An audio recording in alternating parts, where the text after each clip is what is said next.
Thank you, Olivia, and welcome as well, everyone. We're so glad you're able to join with us this afternoon for this very important and also very timely discussion. GHSA is so pleased to partner with Travelers Marketing to bring you today's webinar. We really appreciate their partnership and their support. They are a GHSA associate member, and we're just thrilled to share with you this important information. We have a panel of engaging thought leaders who are going to discuss how state highway safety offices and grantees or subrecipients and other partners really can expand your outreach and engagement efforts in highway safety planning.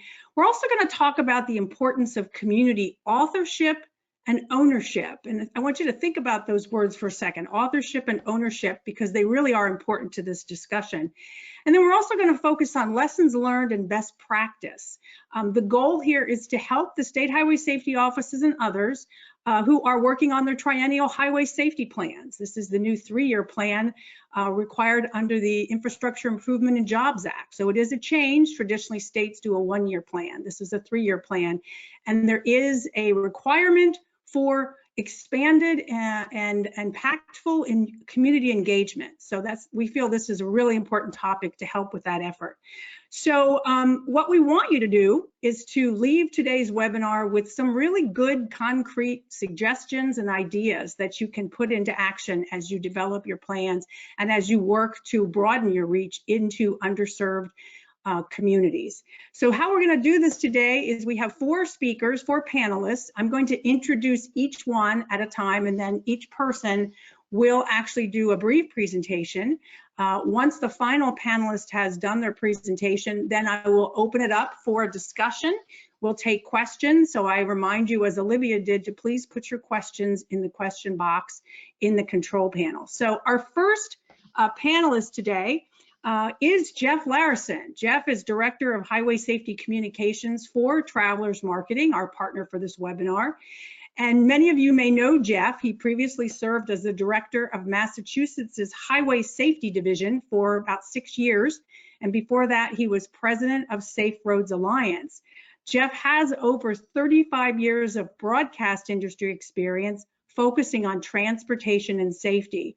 And another way you may know Jeff is that he is a very strong advocate of using the word crash, never accident, when we talk about what happens out there on the road. So I hope you will help me in welcoming Jeff. We'll do our little bit of a round of applause, and I'll turn it over to you. Jeff, it's all yours.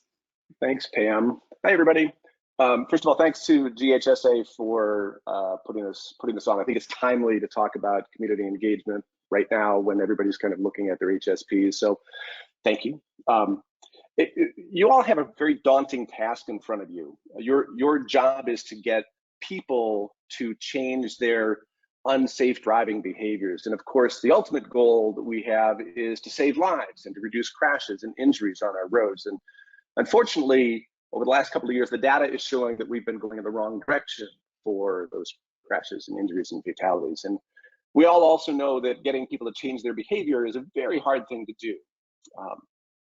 But it's pretty clear that every state has at least like one problem area, some community or region where traditional efforts to solve the problem with safety hasn't been working. It might be a problem with impaired driving in this city or a terrible seatbelt use rate in that county.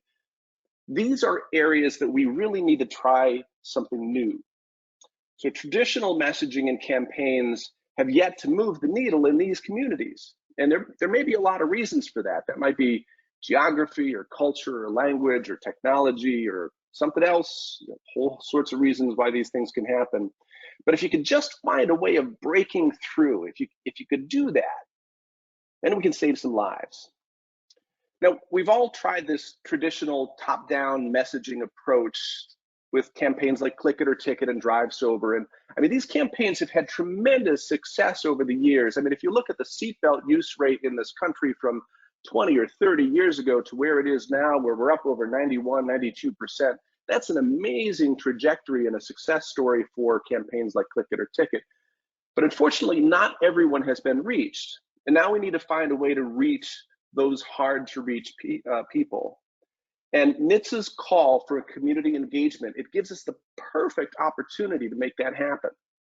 Partner with the community, engage the community to develop grassroots campaigns. Now, since I left the Massachusetts Highway Safety Division, a great organization, I have started to lead this initiative with Travelers Marketing to engage communities. It's a new approach to behavioral change, and our number one requirement is effective and consistent collaboration with community partners. And so we have a 5-step process that we've been developing over the last 6 months. And we have been doing this while advancing a pilot project in Brockton, Massachusetts. So step 1, we look at the data. So we started with a deep dive into the data here in Massachusetts, and we saw that Brockton had the lowest seatbelt use rate in Massachusetts. And that's saying something, because Massachusetts has a very low seatbelt use rate. We're number 49 in the country.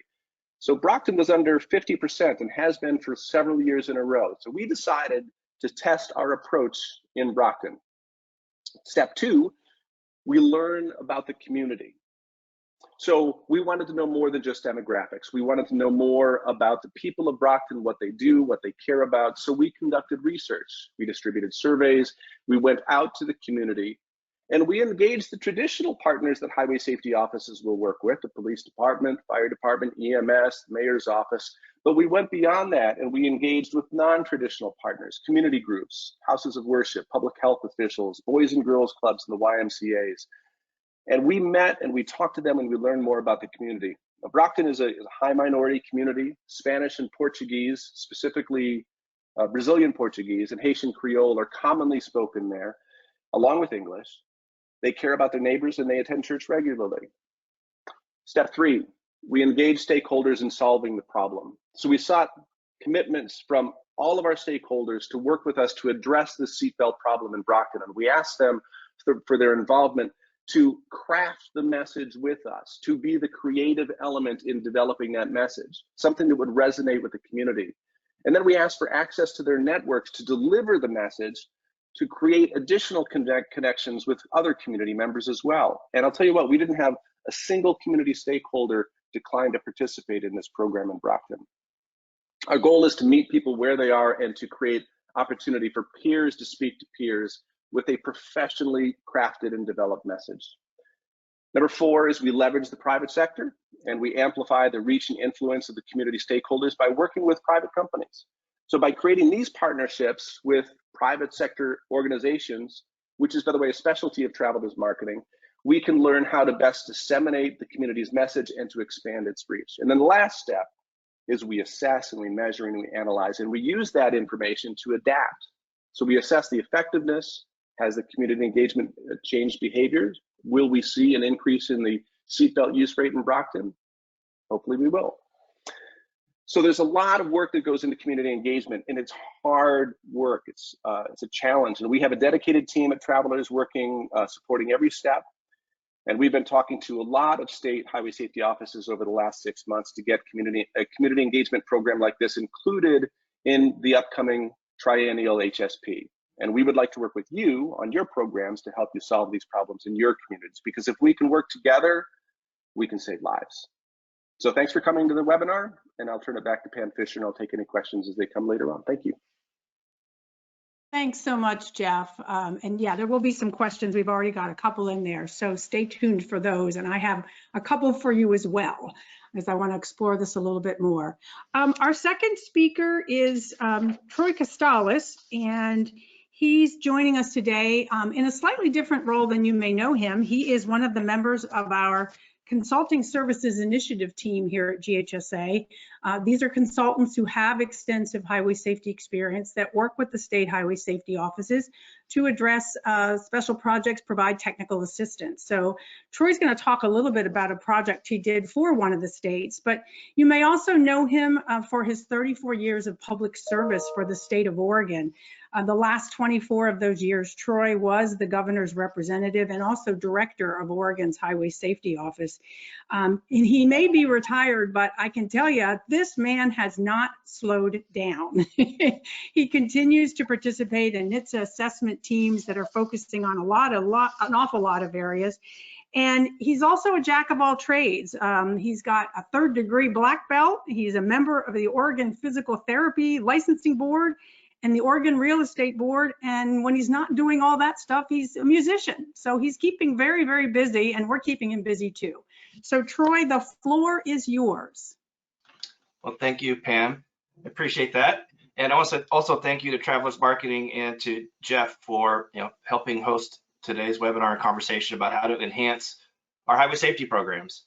And as Pam mentioned, I'm going to get a chance to share with you a couple things that learned in helping out the state of Missouri, and would say John Nelson and team and the efforts that they put on there.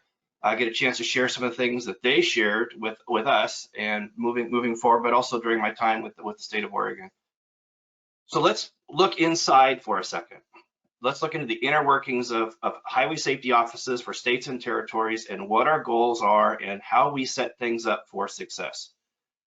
As we think about enhancing our programs, we think about the outreach effort that we are going to tackle and that's expected of us, not only at the federal level, but very often from our governors, from leaders within the state, legislative assembly, that we have some expectations of the outreach to do from their point of view as well, sometimes to some very specific audiences, such as the tribes or those that are immigrating into our states and territories.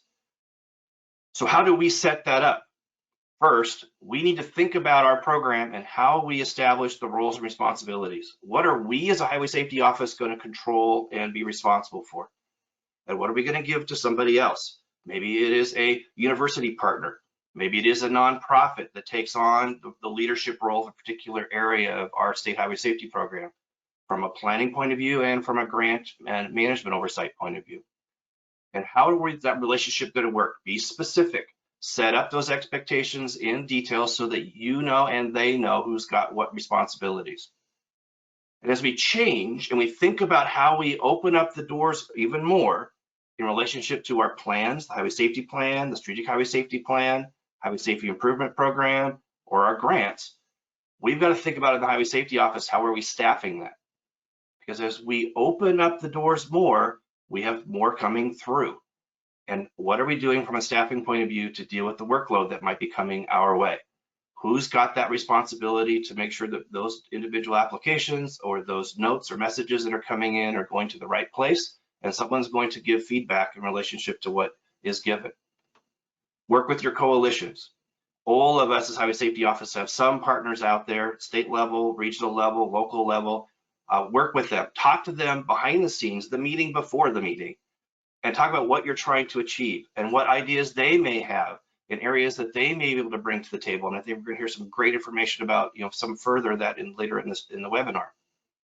And as others help, make sure you are specific in the details of what's expected as well.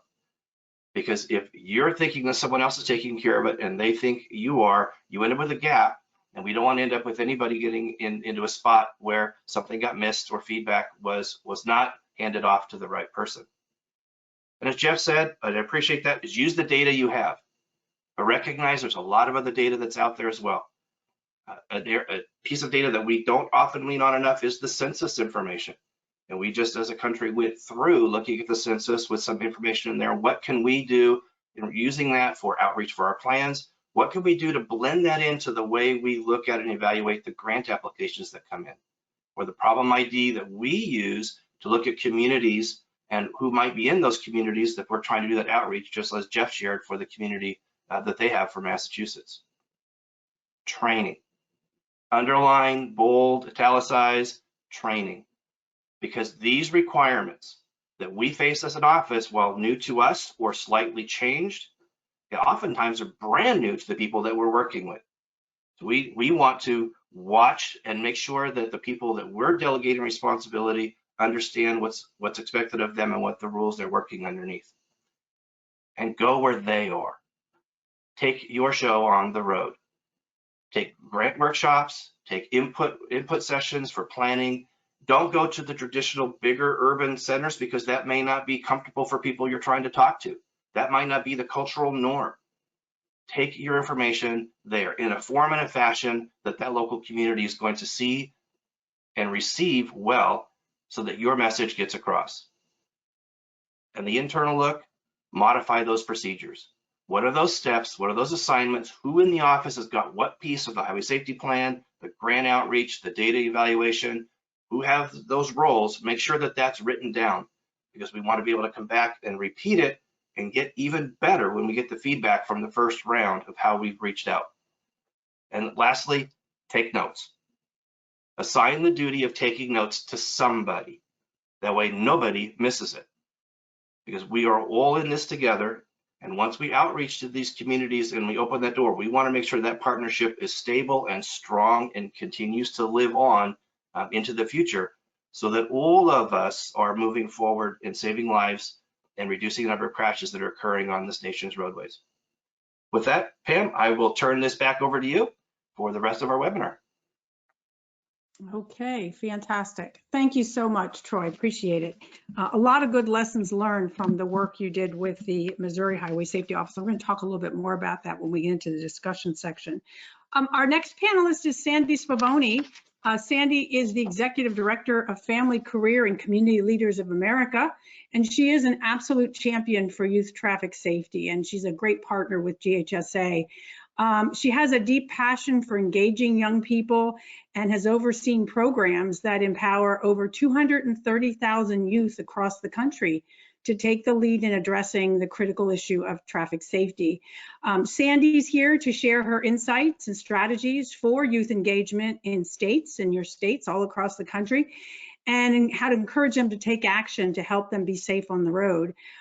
She's a very powerful speaker. She's very passionate about this, and we're really excited to have her. And Sandy is not only working with teens, youth in middle and high schools, but she's also helping with her grandchildren and the next generation of road users. So we think it's great. Sandy is helping to bring up a whole new generation of safety champions. So Sandy, the floor is yours. Thank you so much, Pam, and thank you for everyone here today and your gift of time to take a step away from your lives of work and all that you're trying to get done to focus on this topic of engaging your communities. And I'm very excited to share with you the opportunity to engage this generation of youth.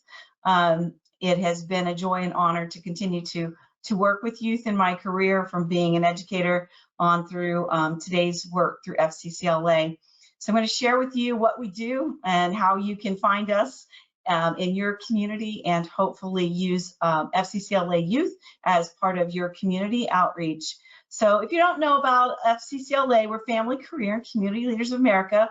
We're an intercurricular nonprofit career and technical student organization, and we're based in family and consumer sciences courses in middle schools and high schools all across the country.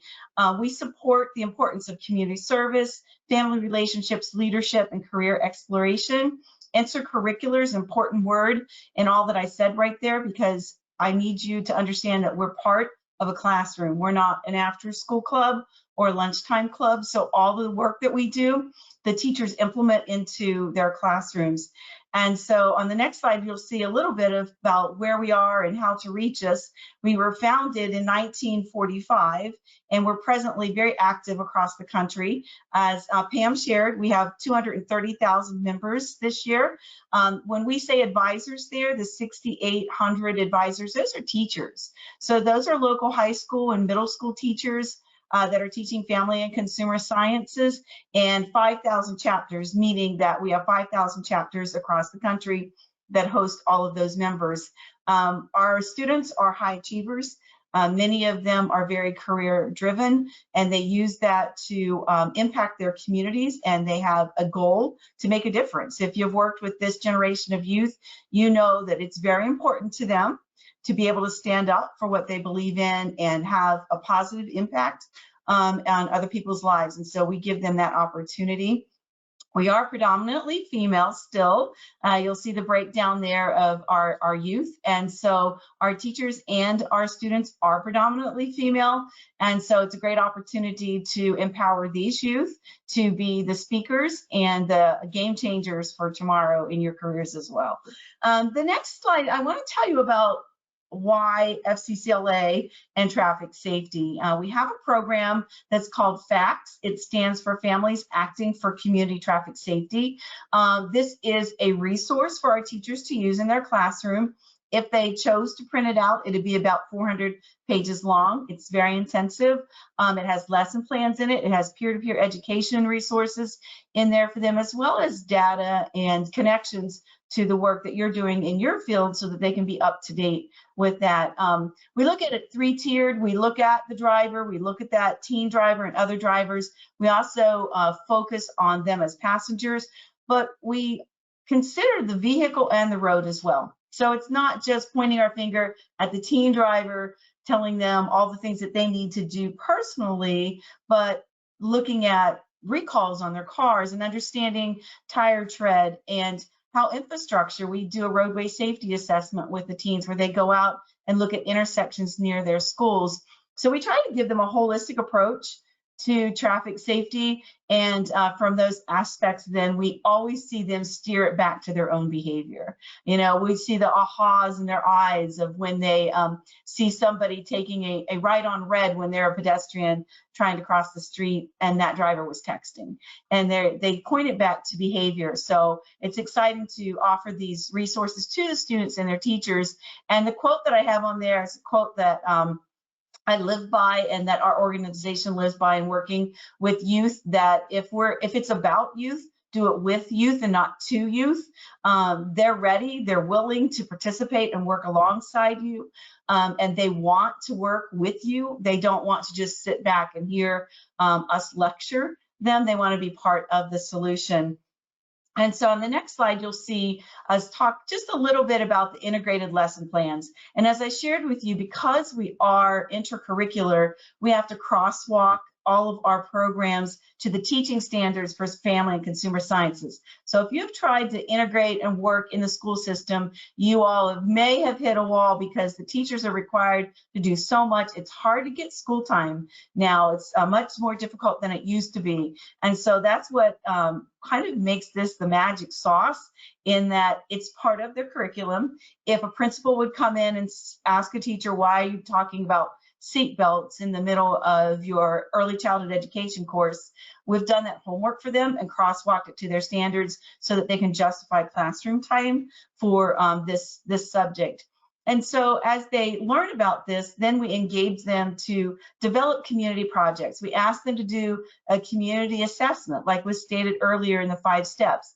What's going on in your community? How would you like to make a change, so that they can measure impact? They know how things were before. Did they make a change, or do they have some more work to do? What went wrong? How can they work through that? And through all of those projects, one of the main things that comes out of it is the employability skills that we sneak into there. They learn conflict resolution.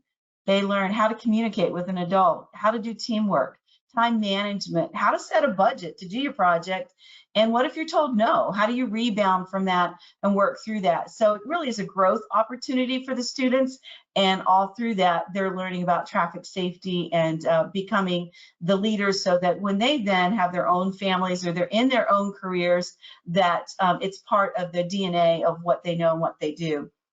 So I want to share with you an example of work that we've done within the state of Ohio. We were privileged to start working with Ohio back in 2019, and we continued this even during COVID. When we started working with the Ohio Department of Public Safety, none of our chapters in Ohio, and we have several chapters in Ohio, were doing traffic safety projects and submitting them to us so that we could see what they were doing. So Ohio partnered with us and helped us support those chapters. If they planned and led a project, they were supported with $1,000 to do that project. So when they received those funds, they conducted their traffic project. They had to fill out a report. What did you do? Did it work? How many people did you reach? And what your project was about. That helped us on 2 folds. One of the things that we were looking at specifically there in Ohio was the delay of licensure. Why were the students delaying their license? What might we do to continue the education on those pieces? So we included those questions as part of the project reports that they had to do. And so on the next slide, you'll see the growth of this project. As I shared with you, we started with 0. In those short years, we've had 300 plus projects completed. Over 360,000 individuals were reached. This is by the students and their teachers reporting back to us how many community members they're reaching. We always encourage them to do outreach in their media. The media like talking to teens about this topic because it's unusual that teens are concerned about this. So many times it's the horror stories about teens. And so when you have the youth telling their own peers or sometimes even adults better behavior that they can use on the highways, the media likes to cover that. So we've been able to pick that up well. And you'll see there that we've had over 6,600 Ohio FCCLA members involved.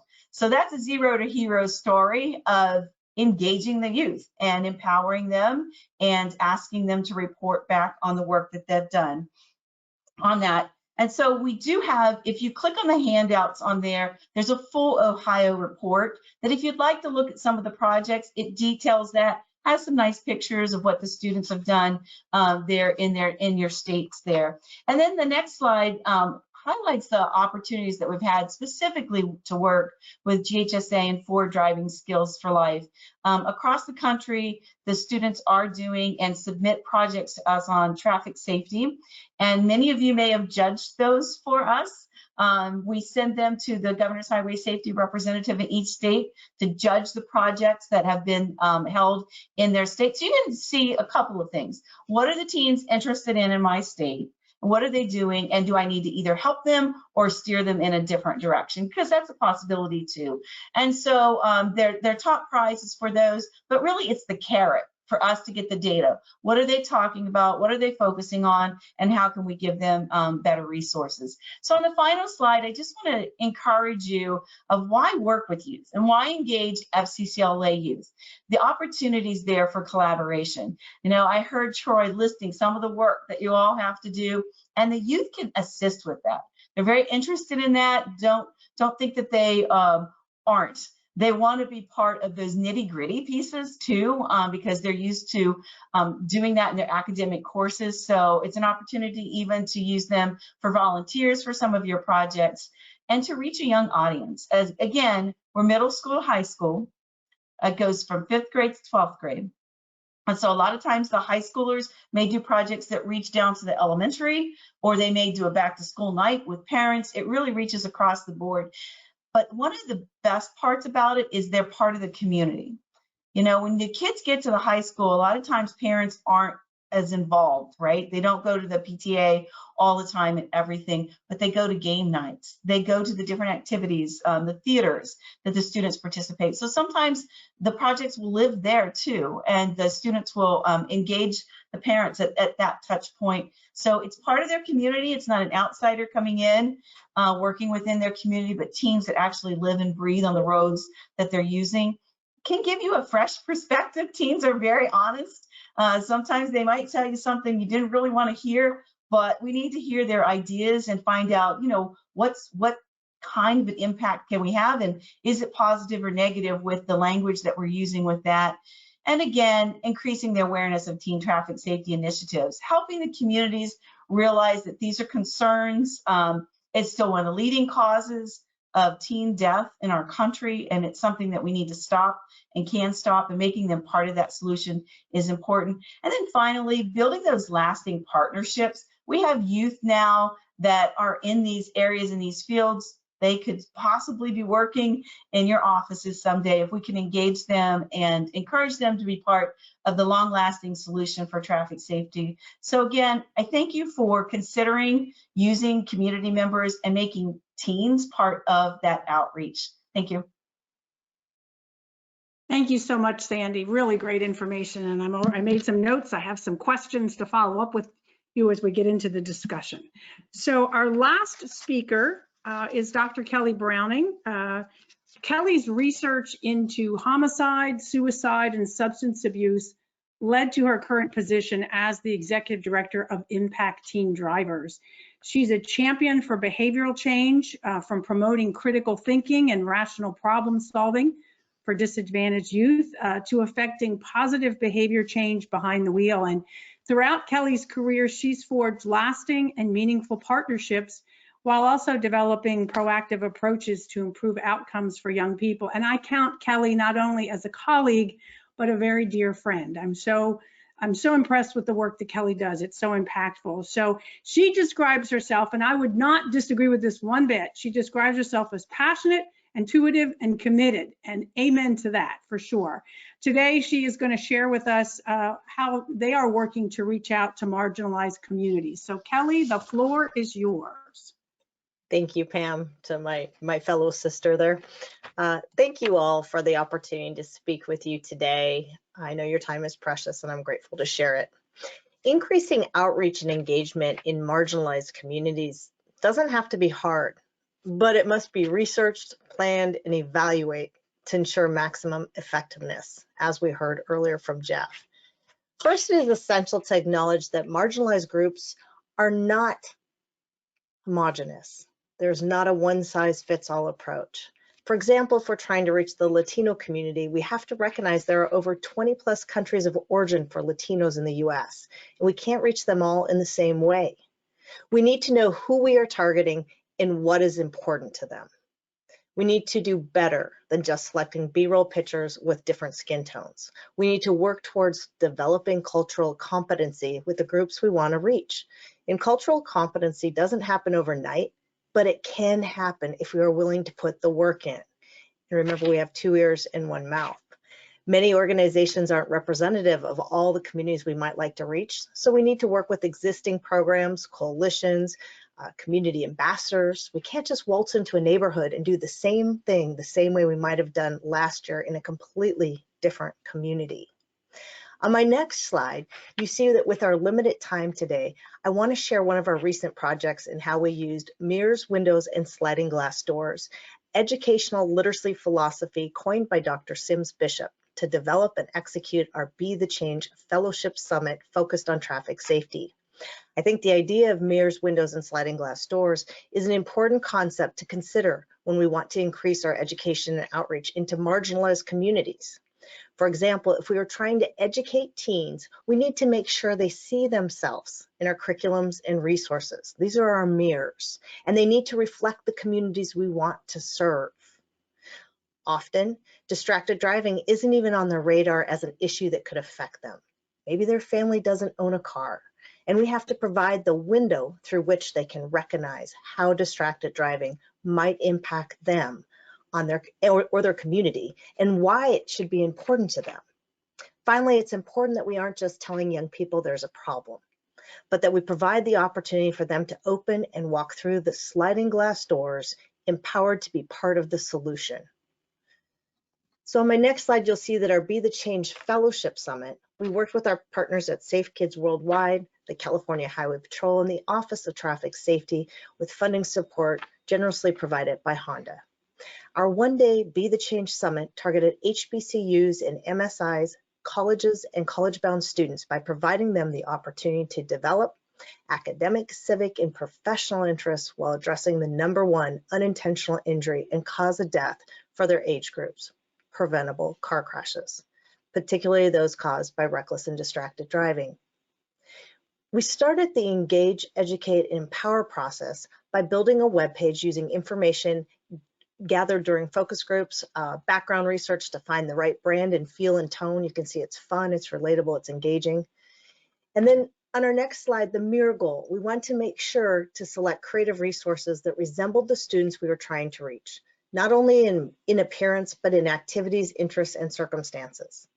We then used our wheel of distraction to open that window up to distracted driving awareness and education for the students.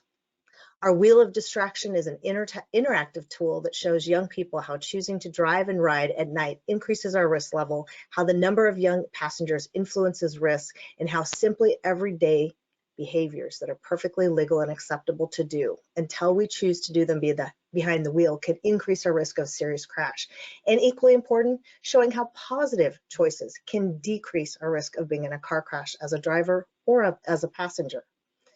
We aren't trying to overwhelm students with how scary things are, but instead empower them through interactive education that leads them to the sliding glass door of being able to do something to stop reckless and distracted driving crashes. In order to empower students to walk through the sliding glass door and work to prevent reckless and distracted driving, we provide the tools and we teach them how to use those tools. So you see this group pictured, some of our collaboration partners, 2 of our trauma level 1 injury prevention staff, our LA County Health Department, our affected family members, our students from different marginalized areas, as well as some of the pictures of activities students participated in and learned how to bring back to their community, whether they were interested in reaching elementary, middle, high school, or college students. And then this next slide, woven throughout the summit, was teaching young people about the importance of positive community norming. So they could create posters, social media, and messaging that focuses on the positive choices young people are making, all while promoting traffic safety. I hope some of the information I've shared with you today is useful to your efforts to increase reach in marginalized communities by considering the mirrors, windows, and sliding glass door approach. I'm grateful for your time today. Thank you so much. Thank you, Kelly. And I'm going to ask you to stay on, and I'm going to ask the rest of our panel to jump on here with me. Let's make sure we get everybody on board. There we go. And thank you all for those presentations. My wheels are spinning. I'm going 100 miles an hour here just thinking about all this. And 2 things that immediately jump out that connect, they all connect. But, you know, Sandy, you were very clear in talking about, you know, if it's not about us, if it's about us, do it with us and not to us. And Kelly, you talked about mirrors and, you know, making sure it's reflective of this and having that. So it's really about authorship and ownership. I want to go back to those terms and think about that. And Jeff, you made it very clear that, you know, you went into Brockton and it wasn't, we're telling Brockton what to do. You sat down with the community and really talked about this. And Troy, of course, you brought it up as well. You know, you need to get into the communities. You have to go to the communities. This is hard, guys. This is really hard. Right? This is a big change. And so I want to understand, you know, I want to understand more about approaches to this. What are those, you know, what are those lessons you've learned from doing some of this work? And also just thinking about, you know, how do you open that door? You know, here we are, we say we want to help a community or we want to work with a particular group, but how do we really do that? You know, it sounds so easy the way you present it, but it's hard work. So who wants to dig into that first? Well, I'll jump in. I know this is not a shy group. I mean, I think that the thing when we did our pilot or doing our pilot in Brockton, I think the one thing that was most interesting to me was how little people knew about the problem in their community. So in Brockton, I met with the people at the Brockton Hospital, the director of emergency care there, and told her that your community has the lowest seatbelt use in the state, in a state that has almost the lowest seatbelt use rate in the country, and that's one of the reasons why you have all these crashes. And it was like a light bulb went off with her. And it was like that with everybody that I talked to in Brockton, is that to give them that information about what's happening in their community that they don't necessarily have, and that generates the engagement. It's step one in that process, is start with the data, let them know about the data, and the community engagement, getting them to be part of the creative process. I mean, they've never been, in a lot of cases, they have not been part of that. It's because it comes from federal government to the state government saying, here's what we're going to give you, and you know, talk about seatbelts with this. But in our case, we're trying to have them generate that that creative input in their own languages. So we work with them in Portuguese and Haitian Creole and Spanish. And but the thing that was most amazing to me is they just didn't know a lot of the data. Okay. I could give you one example, Pam. Again, I'm going to point back to Ohio. They wanted some posters for their DMV offices. And so they ran a poster contest just a few months ago. They sent us the information. We sent it out to all of the teachers and students that are in our Ohio membership, and they received the posters and judged them. We have 5 FCCLA top winners of all of the posters, and they're going to a Cincinnati Reds game this Sunday, and 2 of them are going to find out that their poster is the top winner, and they're going to reproduce them. They gave them a little bit of what they wanted the topic to be about, right? So that was give them some direction. I think what we found from that was they got to use their creativity skill. They had to do some research to figure out what they wanted to communicate. They communicated it in a way that we may not have, right, as adults. And so they were part of that process. It wasn't some PR firm made this poster, put it up, and we all have to think it's the best, right? And so it was pretty easy to engage them that way. Here's the idea. Here's the concept. We've got the people, get it to the people, let them send it back. And so I think thinking about that may ease that load a little bit of who's already got some of the community contacts that you can like get through that channel to the people that you're trying to reach. And then as Jeff was saying too, that community assessment is really important, right? So that it's something that their community relates to and wants to address as well. So again, it's not top down, but making them part of it. So that's something recently that really worked. It was pretty easy lift for everybody and solved their solution for wanting posters. Kelly, thoughts on this? I think that, and I would probably echo what Jeff and Sandy both have said, we have multiple contests where the young people are encouraged to create their own work, but with a message, and a message that's positive, not the old scare tactics. We know those don't work. There's 50 years of psychological literature to show those don't work. So, you know, showing crash cars and bodies hanging out of trees is not going to be the answer. But sometimes people, young people in particular, are going to do what they've seen. So we've got to, first of all, empower them. And that's part of that positive community norming approach. You know, how do you like to be talked to? And really listening. I think, you know, we've talked about the data. You got to know the data, you need to know the research, but then I don't walk into a new community ever thinking we have the answer. I walk into the new community thinking I need to learn what the issues are first, and really listening to our partners. You know, we came in to do the Be the Change summit the first time in Alabama, and I don't have boots on the ground in Alabama. So being able to reach out to their health department, their law enforcement, their safe kids groups, and really talk to the people that are engaging and educating in their communities already, and talking to them, what do they need? What does that look like to them? And they may not always know what they need, and that's okay. That's part of that authentic conversation.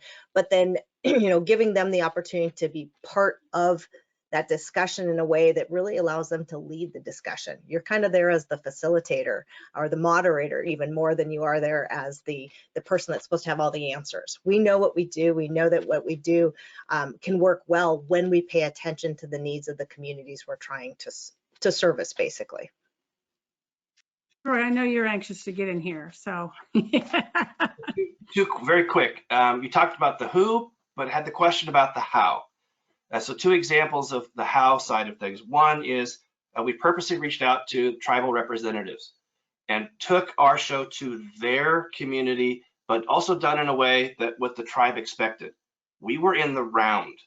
We weren't at tables across from each other, but we were in a round where everybody is equal. Everybody can see each other at the same time, and let them lead the conversation, because we had a meeting before the meeting, talk about what we're trying to achieve and what we're asking, you know, the tribe to be engaged with. And we had tribal members that came and participated and spoke. Yes, that's one way. The other, in child pastoral safety, that's a very big focal point in a lot of communities around, you know, around the country, where working with the health clinics, Kelly mentioned, I think, the health side of things, you could work with some of those places, because the communities that may not go to formal presentations or to governmental offices will be in places where they have family need, and health is one of those areas. And so working with the health communities about how seats are available, how they could get access to them, whether low or no cost situations, but that can extend the outreach to a community in that very informal way, where you're not worrying about input towards a plan or input towards a grant, but you're dealing with the service delivery. Those local community health clinics are an important partner and very willing to take those resources and help out too. That's great. Let me build on that a little bit and talk about, you know, you made a point that I think is important, Troy. You said, you know, you're not there to provide a grant or anything like that, but there are some situations where you potentially want to work with a grantee in some of these communities that have not been served before. And oftentimes these may be they're not familiar with, how all this works. We have a certain structure that we've used forever.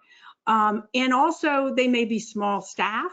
They may be, they're really challenged. So how do we, state highway safety offices, how do we come and meet them somewhere? We can't just say it has to be this way. If you don't do it this way, you don't get a grant. So how do we find that flexibility? How do we make that work? And I really look to Jeff, with your former highway safety experience, and Troy to talk about this. And I don't know who wants to take it first. Go ahead, Troy, I'll follow. Sure, thanks, Jeff. So a couple of things, Pam, I mentioned in the opening a little bit, and that is, one, you've got to, as highway safety leader, you need to assign it to somebody, whether that's on staff or a partner, a nonprofit that's out there, about saying your job is to help these individuals with the rules, the regulations, the paperwork, and give that individual the time to do it. We oftentimes just gloss over a lot of these things, and that's where we end up in trouble. So having a staff person that can be that moderator, facilitator for them, be their go-to, much like we lean on NHTSA for the funds or FHWA for certain things of who the expert is, having people available to be able to do that. The other is also, at times, highway safety officers, we can get very stodgy. We can get very rigid in what we're trying to deal with. Grants don't have to start on October 1, and they don't have to start on October 1 and stop on September 30th from the grantee's point of view. Maybe a calendar year is best, or a July 1 to June 30. Figure out your own processes in order to meet the folks that you're working with, to help them be as successful as possible. Meet them where they need you to be, and take the resources that you've got at the state level, the territory level, and apply it to that local community. Those are a couple of quick thoughts. Pam? That's so, really Pam, helpful. Jeff, do you have thoughts on that? I do. I mean, so what we're proposing is that you're working with, you're putting out an RFP for a media vendor who would take care of the activity. So the media vendor goes out and reaches out to the community, and they are the ones who take the lead on it, working with the highway safety office to make sure that the goals are accomplished through it. But it's the same thing as working with a media vendor. You go out and you say, we're going to contract with this. The media vendor, whether it's Travel Marketing or somebody locally who does the same thing, they take forward, they carry it, they do the engagement with the community, they manage it, they manage the creative process in concert with the Highway Safety Office. So it doesn't fall onto the shoulders of the staff of the Highway Safety Office that's already strained to try to accomplish these things by getting it to outside of the HSD. That's great. That's really helpful. We do have a few questions. I want to get these in here, and I want to throw this first one out to Sandy. Sandy, your example speaks to how to work with youth, and Kelly, jump in here too at some point, but how can the state highway safety offices capture feedback from youth that they can use to inform their planning process? So it's a different angle here. So what are your thoughts on that? Well, thanks for the setup.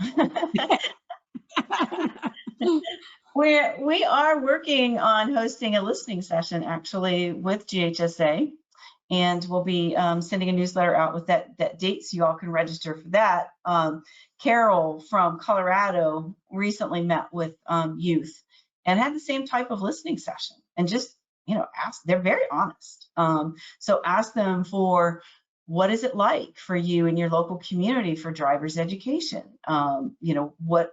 How about your parents? Are they engaged? Did they really do all those hours? They'll tell you kind of the truth on that. And like Kelly was saying too, as far as using the positive approach, that was their statements, as well as like using all this negativity doesn't change our behavior. We already know the rules. Or if we're not following the rules, it's not because we don't know them. It's because we've decided not to. And so we'll be hosting a listening session with GHSA and with some youth across the country. So you'll be invited to ask them questions, but you could do that as well in your states or your communities to get that ground community voice and talk about the different even inequities that there are in traffic safety in different communities from the teams and what they're going through. So we'd be happy to help in those areas, making those connections to to the youth that you would just like to pick their brain a little bit about that and hear from their point of view. Kelly, you want to add to that? Yeah, I'd multiply that by 2, but I would say that regularly doing focus groups would be the older term from marketing perspective, but doing those focus groups regularly. And a focus group does not mean bringing them into a business that's got, you know, the one-way mirror type situation and having them sit around asking a few questions.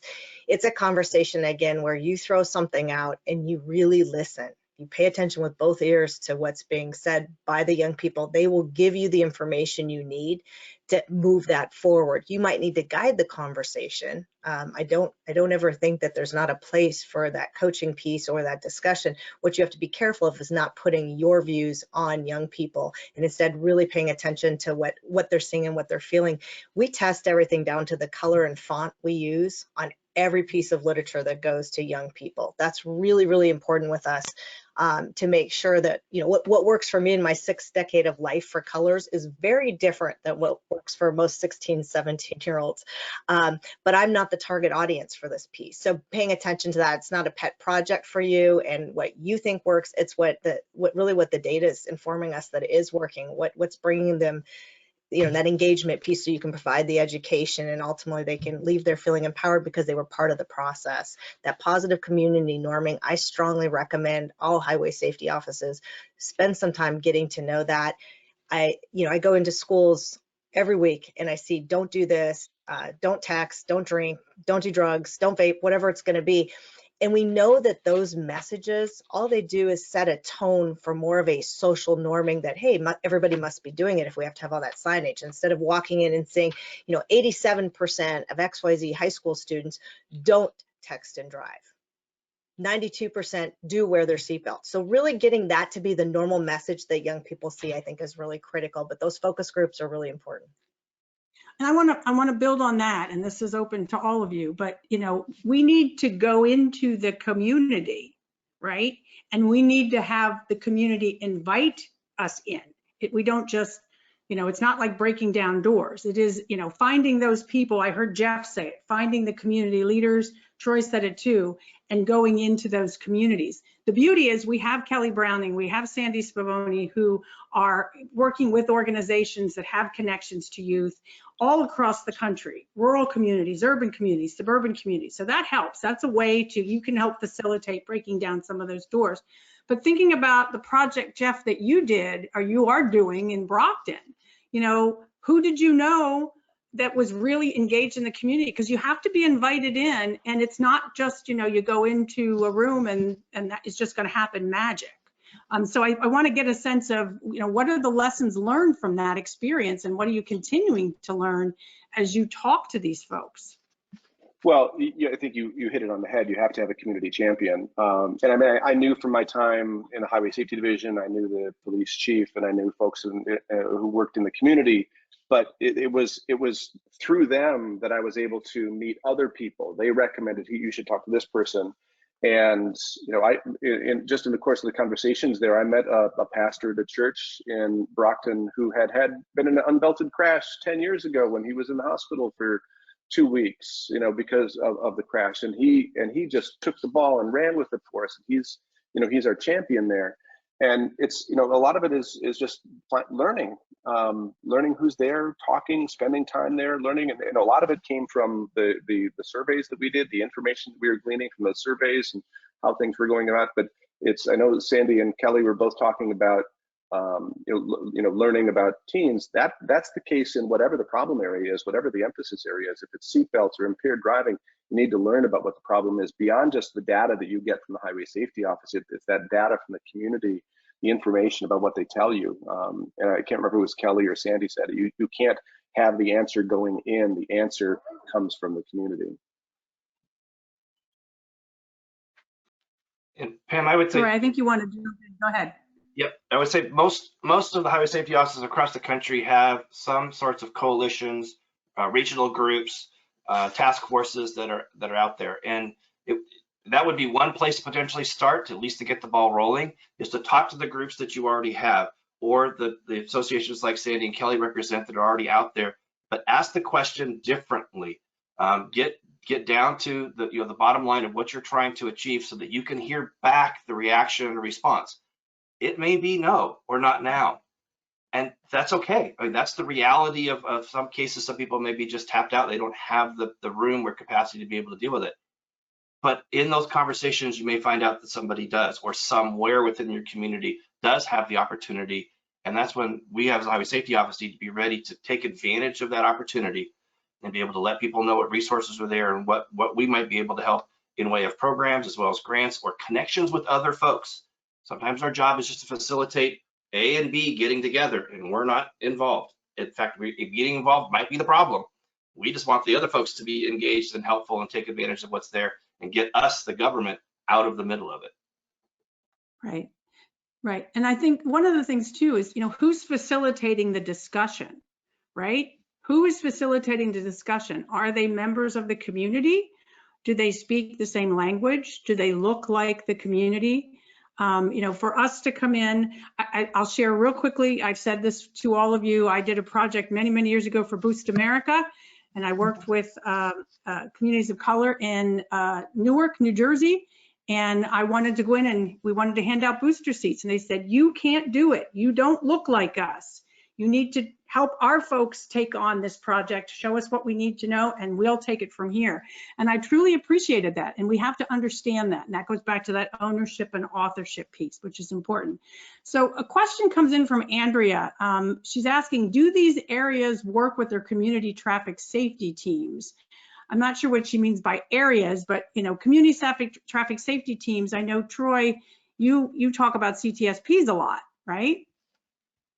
If you want to reach back into the Wayback Machine, if you look up through the NHTSA website, Safe Communities, going all the way back to 1995, 1996, the principles of what safe communities are play so well today in what we're expected, and all of the groups here are on the call and around the country. That format and that structure, if highway safety officers start to adopt and look at what that means, I think you're going to find a lot of success and a lot of potential in that safe communities effort from the mid-1990s. Absolutely, really good. Ben Bruce mentioned re-entry fares with DOCs and food bank distributions are also great ways to reach underserved communities. Thank you for that, Ben, that's great. And then we have another person who mentioned that they're a youth advocate. They face a serious issue with stakeholders, especially in developing countries. How can we make them pay attention to our thoughts and views? Interesting question. I don't know if we can answer that today, but he says, youth have a lot to bring to the decision-making table. And I think we clearly heard from both Kelly and Sandy that yes, they do. And the state highway safety offices certainly want to hear it because that's important to the planning process, no doubt about it. And one other thing I'll mention is we heard from Keep Kids Alive Drive 25. They're doing work in many, many local communities. If you're not familiar with that program, they're doing grassroots work for communities in Detroit, St. Louis, and Phoenix. They've got a lot of lessons learned, so that's another great resource to tap. So we're getting to the top of the hour here, and I just want to give everybody kind of a parting shot here. If you had to sum this up in just a sentence, what is the most important thing that states need to recognize when it comes to engagement and reaching these communities? One final thought. And Jeff, I'll start with you. Well, I think we need to rethink traditional ways of looking at the way that we reach out to communities. I think that we need to just realize that it's hard work, and it takes a lot of time and energy. And sometimes the State Highway Safety Office doesn't have the ability to do it. So think of other ways to make it happen. Okay, Troy, real quick. Go where we're needed in the form and fashion of they need us to be. Excellent. Sandy? I was just thinking that don't make it harder than it is. Right? Okay, fair enough. Kelly, yeah. The community members are ready. Yeah. Yeah. Kelly? Be prepared for a run-on sentence here, Pam, but authenticity and intentionality when you're going into these communities and being humble and not knowing all the answers, but really working for the cause and not the applause. Excellent. That's I agree 100%. Okay, thank you. That's fantastic. I want to thank you all for sharing your insights with us. This is important. You will get an email after this webinar with their contact information so you can follow up with them. I want to thank Travelers Marketing. Jeff, thank you and your team for your support of this webinar and your support of also the annual meeting that is coming up this August in New York City. If you haven't heard yet, we're really excited about that, August 12th through the 16th. I'm really excited that Al Roker is our closing luncheon speaker. Woohoo! That's a big, exciting thing to announce.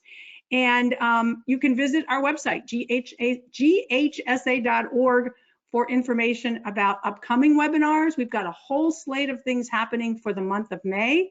You heard Sandy mention the webinar that's coming up where you can listen to youth and learn more from youth, which is so vitally important. We also have a webinar on the 25th that Honda is sponsoring. It's our second annual meeting webinar that is looking at counterfeit parts. And believe it or not, they impact all of us on a daily basis. We probably aren't even thinking about it, counterfeit auto parts. So I want to thank you all for joining us. Be checking your email inbox for a follow-up email. We'd like your feedback. And also the handouts that were available today will be available on that follow-up email too. So thank you again.